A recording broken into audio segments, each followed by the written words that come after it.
আল্লাহ আমাকে আমার নবী যে জান্নাতে আছে সেই জান্নাতের কিনারে একটু জায়গা করে দিও। আরে নবীর সাথে জান্নাতে কি সাধারণ কথা? মান আহাব্বা সুন্নতি ফাকাদ আহাব্বানি। আল্লাহর হাবিব সাল্লাল্লাহু আলাইহি ওয়াসাল্লাম বলেছেন, আমি নবীকে তুমি পাইবা কই? আমি নবীকে ভালোবাসতাই পাওয়া যায়?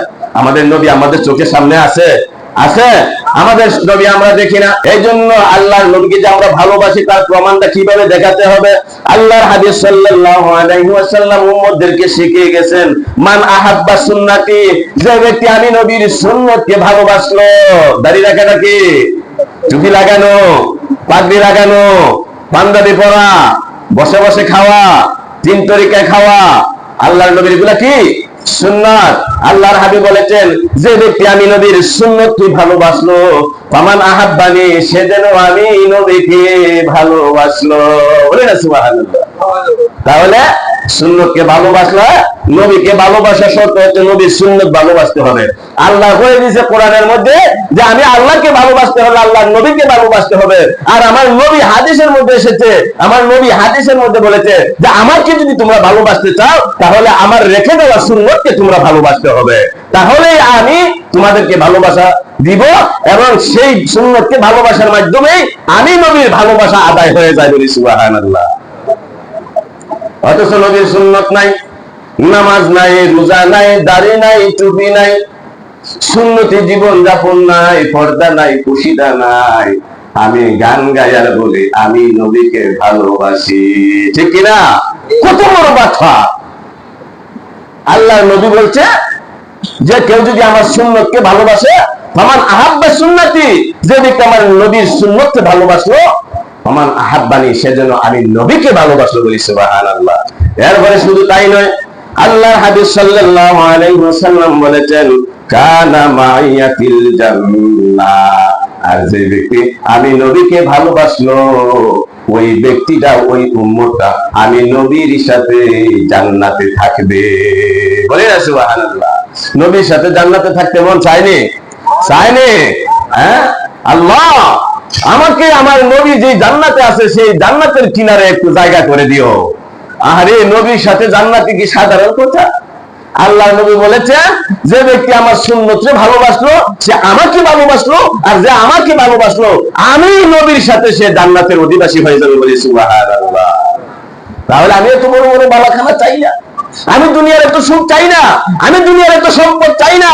আমি চাই নবীর ভালোবাসা নিয়ে নবীর সাথে নবীর কদমের নিচে একটু জান্নাতের ঠাঁই, ঠিক কিনা? তাহলে সেই জান্নাতে যাইতে গেলে, নবীর সাথে জান্নাত পাইতে গেলে, নবীর সাথে জান্নাতে থাকতে গেলে আল্লাহর নবীর সুন্নতকে ভালোভাবে আঁকড়ে ধরতে হবে। আল্লাহর রাসূলের সুন্নতকে যে ইনকার করবে, আল্লাহর নবীর সুন্নতকে যে অবজ্ঞা করবে, ঘৃণা করবে, দেখবেন রাস্তা দিয়ে মাদ্রাসা ছাত্র গেলে, বর্তমান যুগের আলেম ওলামা দেখলে মানুষের মধ্যে সুলতানি উঠে যায়। একজনের অপরাধ নাই, জোর করে ষড়যন্ত্র করে তাকে অপরাধী বানিয়ে দিচ্ছে, ঠিক কিনা? কারণ কি? কারণ আলেম ওলামারা আল্লাহর নবীর কথা বলে, আল্লাহ আলেম ওলামাদের গায়ের মধ্যে আল্লাহর নবীর সুন্নত, এইগুলা একদল মানুষের সহ্য হয় না, ঠিক কিনা? এই জন্য তারা দেখলে ক্রিটিসাইজ করে।